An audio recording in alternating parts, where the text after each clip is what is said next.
Yo, what is up, guys? It is your boy, Antoine Jameson, and if you didn't know, it's Christmas. It's actually, right now, it's the 26th, so it might be the 27th when I upload this, but I wanted to talk about Christmas Day jerseys, so, cue the music. You get it? You get it? I'm playing Christmas music. It's nice, you know? Decided I wanted to go through all of the NBA Christmas Day jersey history. I thought that would be an interesting video, mainly because Nike decided not to bring it back this season. I'll talk about that later, but yeah, let's just go ahead and get into it. Let's go in and get into the first jerseys. Now, the jerseys actually didn't happen until about 2007. Up until 2006, there were no special Christmas Day jerseys. I remember on 2006, it was pretty much just the Miami Heat versus the LA Lakers, or it was the Cavs. It was one of the two, and it was the only game of that day, which was a big deal. But the next season, they decided to start some Christmas Day festivities up. So the first year of NBA Christmas, 2007, I want to say, nothing special happened, really. It was just, there was a couple games that day. But the final game of the day, I believe it was around 7:30 or 10:30, I'm not entirely sure. The Portland Trail Blazers took on the Seattle Supersonics. The Portland Trail Blazers were wearing their red alternate jerseys, and the Seattle Supersonics were wearing their green away jerseys. Now, that's kind of weird. Today, it's not that big of a deal for two teams to wear, like, colors, but back in the day, no teams ever wore two away jerseys, like when they weren't playing, like, at home or whatever. So that was the first thing. That was like a Christmas Day thing, you know, green, red. But then in 2008, the first thing that was actually introduced was the snowflake patch. Whenever teams played on Christmas Day from 2008, I think until 2011, these teams would wear a specific snowflake patch. Not every team did. It was kind of weird how it went through. I don't think the Cavaliers did. I could be wrong. But definitely in 2008, I don't think the Cavaliers wore a snowflake patch. I'm not entirely sure about the Wizards. But the NBA still decided that they wanted to do a Christmas Day matchup, and they had the Mavericks in their green uniforms play the Portland Trail Blazers in their red uniforms. In 2009, same type of thing started, except every team started using a snowflake patch. Every team had one, and the color matchup of that day was actually the New York Knicks in their St. Paddy's Day alternate versus the Miami Heat in their red jersey. In 2010, it was actually the same type of deal. It was the Chicago Bulls in their red alternates versus the New York Knicks in their green alternates. Now in 2011, there actually wasn't a specific game that was like a color matchup. That is because the 2011-2012 season was actually cut back.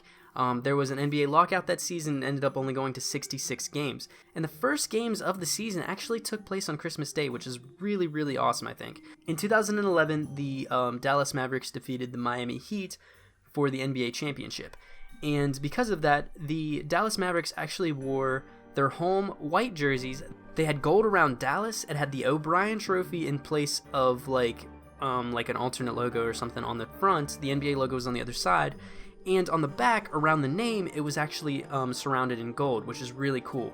I don't know if that's the first time that the NBA actually did like a championship type of jersey, but I know that the Miami Heat did one the next year, and I think every team has done one since then. In 2012 is when Christmas kind of took off for the NBA. This was the first season that the NBA decided they wanted to do something special. They ended up revealing the big color jerseys. What these were just regular jerseys that were the color of the team, and then the word mark plus the number were the same exact color, but it was just outlined in like white or the alternate color. So for like the Brooklyn Nets, it was a all black jersey with a white outline around Brooklyn, and for the Celtics, it was green with a white outline around like the word. It was really cool. I actually kind of like these jerseys. I think definitely my favorite out of all of them was the Denver Nuggets. It's kind of weird that the Denver Nuggets actually had a Christmas Day jersey, but they were one of the top teams back then, and they ended up playing the Clippers, which is pretty cool. In 2013, though, the NBA decided to make a sleeved jersey. That's kind of weird because like sleeve jerseys didn't come around until 2013.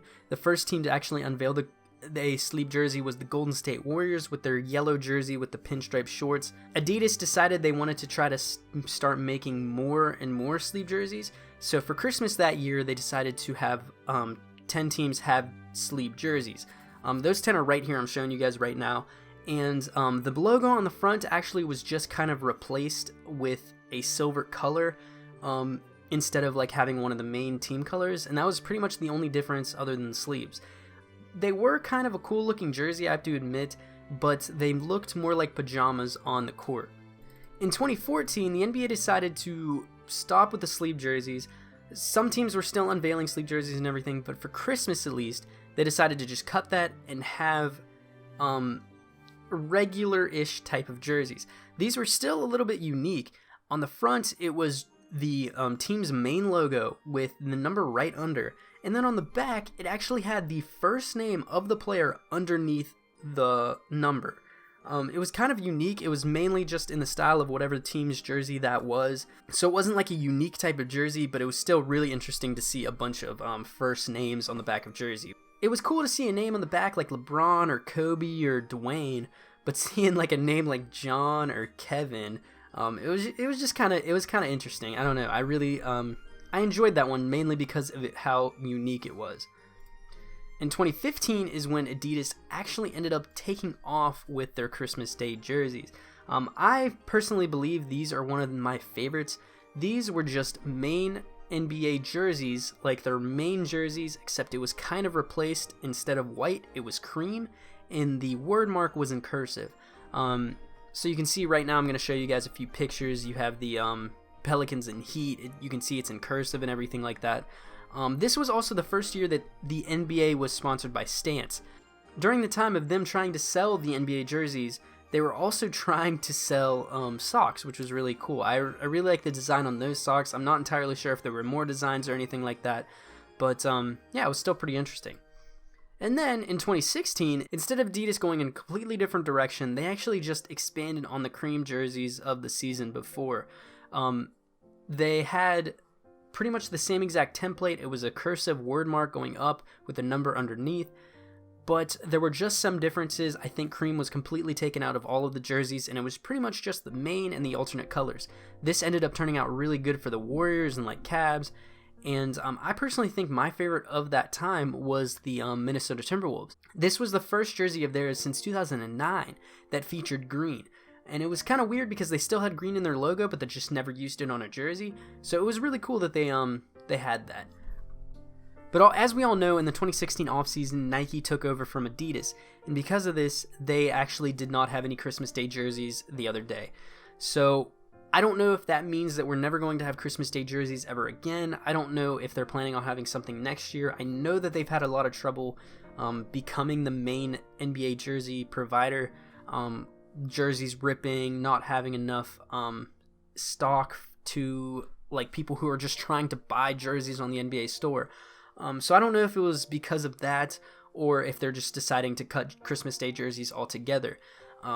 But hopefully you guys enjoyed that. That is actually the complete history of the NBA Christmas Day jerseys. Like I said, up until 2006, there was nothing. After that, they just tried to do color matchups, and then they had specific snowflake patches, and then they just tried their own jerseys for the teams that were playing that day. That's pretty much all of the history. It's really interesting. I'm hoping that Nike brings it back next year personally because I really liked the Christmas Day jerseys. I know they probably didn't sell well, but it was still really cool to see something unique on that day. Hopefully you guys enjoyed this video, and I will see you guys later. Bye.